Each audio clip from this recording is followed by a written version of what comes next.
Quranic শব্দ ইউসাল্লি বা ইউসাল্লি সংযোগ, অভিমুখতা ও মনোনিবেশের গভীর ধারণা। কোরআনের একটি গুরুত্বপূর্ণ শব্দ হল ইউসাল্লি বা ইউসাল্লি, যা মূলত আরবি ধাতু সদ, লাম, ওয়াও বা সদ, লাম, ওয়াও থেকে উদ্ভূত।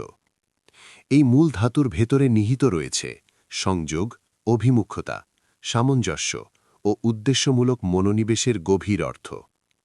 প্রচলিত আচার-ভিত্তিক ব্যাখ্যা থেকে কিছুটা সরে এসে যদি শব্দটির মৌলিক অর্থ বিশ্লেষণ করা হয়, তবে দেখা যায় এটি ঐশী ও মানবীয় উভয় ক্ষেত্রে অর্থপূর্ণভাবে কোনো কিছুর দিকে মনোযোগ সহকারে ফিরে যাওয়া বা উদ্দেশ্যমূলকভাবে সংযুক্ত হওয়া বোঝায়।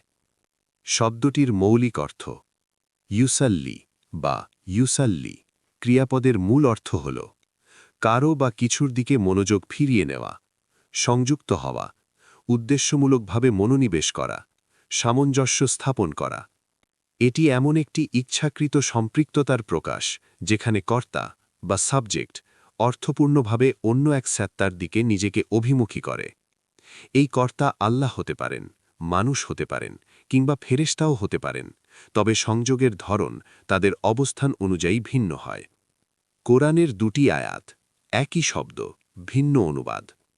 এখন আমরা কোরআনের দুটি আয়াত লক্ষ্য করি যেখানে একই বানান এবং একই রূপে ইউসাল্লি বা ইউসাল্লি শব্দটি ব্যবহৃত হয়েছে। ১. সূরা আলে ইমরান ৩:৩৯। ফানাদাতহুল মালাইকাতু ওয়াহুয়া কাইমুন ইউসাল্লি ফিল মিহরাব। এখানে বলা হয়েছে যে জাকারিয়া আলাইহিসসালাম মিহরাবে দাঁড়িয়ে ইউসাল্লি অবস্থায় ছিলেন। অনেক অনুবাদে এখানে ইউসাল্লি শব্দটিকে নামাজ পড়ছিলেন বা প্রার্থনা করছিলেন হিসেবে অনুবাদ করা হয়েছে। ২. সূরা আহজাব ৩৩:৪৩। হুয়াল্লাযী ইউসাল্লি আলাইকুম ওয়া মালাইকাতুহু। এখানে বলা হয়েছে আল্লাহ এবং তার ফেরেশতাগণ মুমিনদের উপর ইউসাল্লি করেন। অনেক অনুবাদে এখানে ইউসাল্লি শব্দটিকে দুরুদ পাঠান, রহমত বর্ষণ করেন বা আশীর্বাদ করেন হিসেবে অনুবাদ করা হয়েছে। প্রশ্ন: একই শব্দ ভিন্ন অনুবাদ কেন? উভয় আয়াতে একই বানান, একই ক্রিয়ারূপ, একই ধাতু ব্যবহৃত হয়েছে, কিন্তু এক জায়গায় মানুষের ক্ষেত্রে তা নামাজ হিসেবে অনুবাদ করা হয়েছে আর অন্য জায়গায় আল্লাহের ক্ষেত্রে আশীর্বাদ বা রহমত হিসেবে অনুবাদ করা হয়েছে। যদি শব্দটির মূল অর্থ হয় উদ্দেশ্যমূলকভাবে সংযুক্ত হওয়া বা মনোনিবেশ করা, তবে সূরা ৩:৩৯ জাকারিয়া আলাইহিসসালাম আল্লাহের দিকে মনোনিবেশ ও সংযুক্ত ছিলেন, আর সূরা ৩৩:৪৩ আল্লাহ মুমিনদের প্রতি তার করুণা ও মনোযোগ ও অভিমুখতা প্রদান করছেন। দুটি ক্ষেত্রেই মৌলিক কর্মটি অভিমুখ হওয়া বা সংযুক্ত হওয়া, তবে তার প্রকাশভঙ্গি কর্তার মর্যাদা অনুযায়ী ভিন্ন।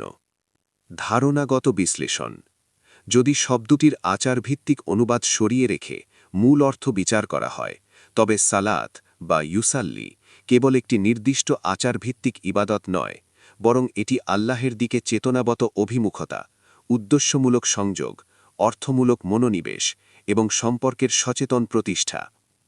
মানুষ যখন ইউসাল্লি করে তখন সে আল্লাহের দিকে মনোযোগ স্থাপন করে। আল্লাহ যখন ইউসাল্লি করেন তখন তিনি তার বান্দাদের প্রতি করুণা, দৃষ্টি ও সমর্থন প্রদান করেন। মূল কর্মটি একই, সংযোগ ও অভিমুখতা, তবে তার প্রকাশভঙ্গি কর্তার মর্যাদা অনুযায়ী ভিন্ন। অনুবাদ বনাম মূল পাঠ: আল্লাহ কোরআনে প্রতিশ্রুতি দিয়েছেন যে তিনি কোরআনকে সংরক্ষণ করবেন, তবে সেই সংরক্ষণ মূল আরবি পাঠের জন্য। অনুবাদসমূহ মানবীয় প্রচেষ্টা, ফলে অনুবাদে ভিন্নতা, ব্যাখ্যাগত পার্থক্য বা দৃষ্টিভঙ্গির প্রভাব থাকতে পারে।